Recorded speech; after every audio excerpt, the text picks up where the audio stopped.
Hi guys, and welcome back to Life of Ryan TV. I'm sorry I haven't done a video. I've been kind of just going crazy. My mom was a little sick, and I was dealing with a lot of changes and stuff. So basically, today's video I wanted to talk about speech delay. So basically that was the first sign that we saw in Ryan. I did a video before about that, about all the different signs that we saw in him, but for this video I just wanted to focus on speech delay. So for us, basically at 18 months we did notice that he wasn't speaking as much as we hoped. He said, I think he would say mom, dad. He would say our dog's name, Babe, Agua, there you go, Amam, like for food. He had less than 10 words for sure by 18 months. And I told his pediatrician, you know what, I'm concerned about him not speaking. I'm really worried that he doesn't speak as much as other 18-month-olds. And she basically told me, you know what, just wait till he's 2 years old. If he doesn't speak by then, we'll contact the regional center. And I said, okay, that's fine. I mean, if his pediatrician's saying that, then it must be okay, right? So I kind of just waited it out. Then when he was about, I would say 22 months old, it was like 2 months before he turned 2 years old. We were at the park, and there was this lady working with the child with special needs. And she just, we're right there in the playground, and she just happened to ask me, like, oh, how old is he? He asked me how old was Ryan, and this and that. And she said, you know what, are you concerned that he's not speaking that much by at his age? And I was like, yes, I am concerned. I already spoke to his pediatrician, and she told me to just wait till he turns 2. And she basically said, no, you don't have to wait till he's 2. Just call the regional center, let them know what your concern is. They'll come out to your house, and they'll do an evaluation, and then you'll see what happens from there. So honestly, I felt like she was like an angel that was put there to kind of open my eyes, because honestly I was just gonna wait till he turned 2, and I was gonna make the phone call, and of course that takes time, right? So anyways, I ended up calling, I believe that day or maybe the next day, and they said, yeah, sure, we'll go to your house, do the evaluation, and we'll see what happens. At that point it was just speech delay, and I didn't expect anything else from that. I just expected them to get there, do the, it's called an intake interview. So basically they ask you a couple questions about his birth, his development, his milestones, and all that. So once she got there, she asked me a lot of questions. When did he start crawling? How was the birth natural, or was it a C-section? All these different questions. When did he start sitting on his own? So anyways, it was up to the point that everything was pretty okay. And then she asked me to call his name, to see if he would turn back and look at me. And I did a couple times. She asked me to try it again, and he would not turn and look at me. At that point, I could see it on her face that she was a little concerned, but I didn't really want to focus on that, so we kept going.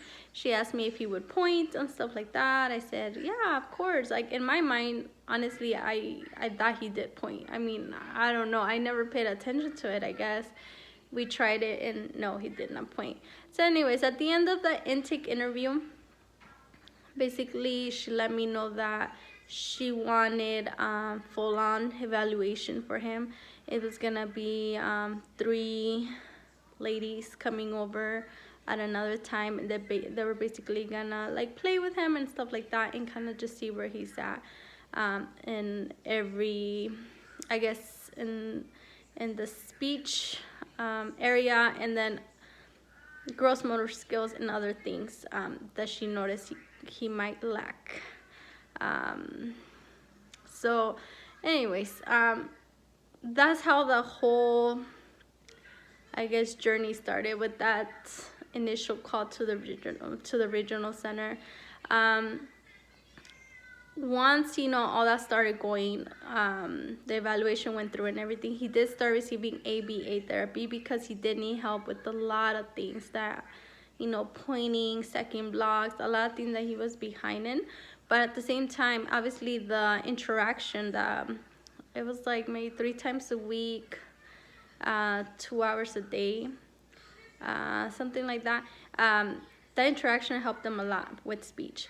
Eventually he started speech therapy, and honestly, like, for me, I know for sure speech therapy has helped him a lot, because he still receives speech therapy. So that was the first sign, speech delay, just noticing that he wasn't speaking as much as the other kids his age.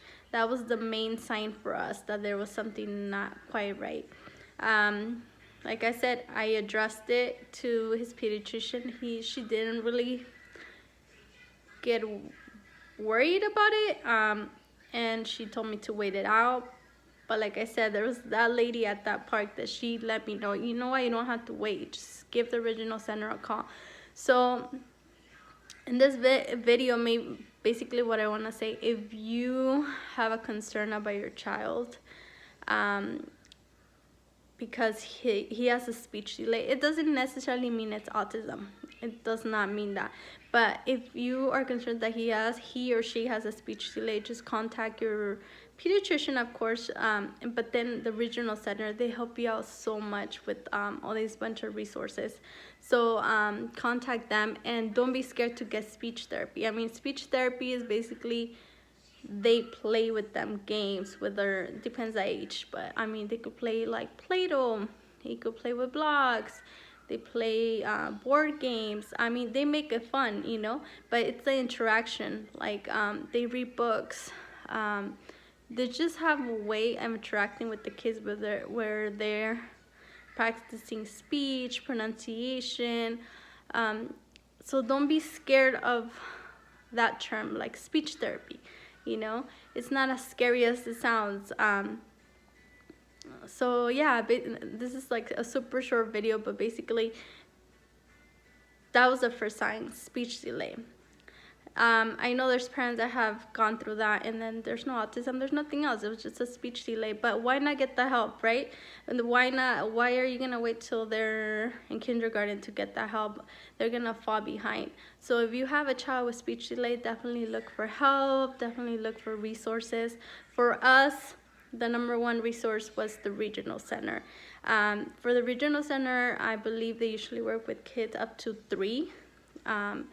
Meaning they provide the therapies, or they fund the therapies, at least back when we contacted them, that's how it worked.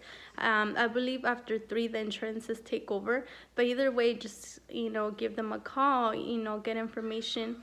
They'll guide you through the process. Even if they can't help you, they'll let you know where to go. So yeah, so this is basically a short video. I'm sorry I haven't been like posting videos. I'm trying to keep on track, but a couple things have been going on lately, and I'm gonna do a video about something else regarding Ryan as well.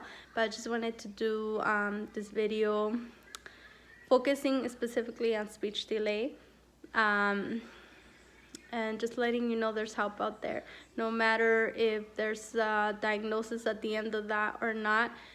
Don't be scared to look for help. The worst thing you can do is just wait, because you're scared of like someone telling you there's something not quite right with your child. I mean, if you're able to help them out when they're still young. I know kids could get speech therapy since they're like 18 months old. And like I said, it's playing with them, interacting with them. I mean, they don't just sit them and show them flashcards, So yeah, I hope this video helps. Hope this empowers you to go get out there and get some information. Thank you for watching. Have a good night.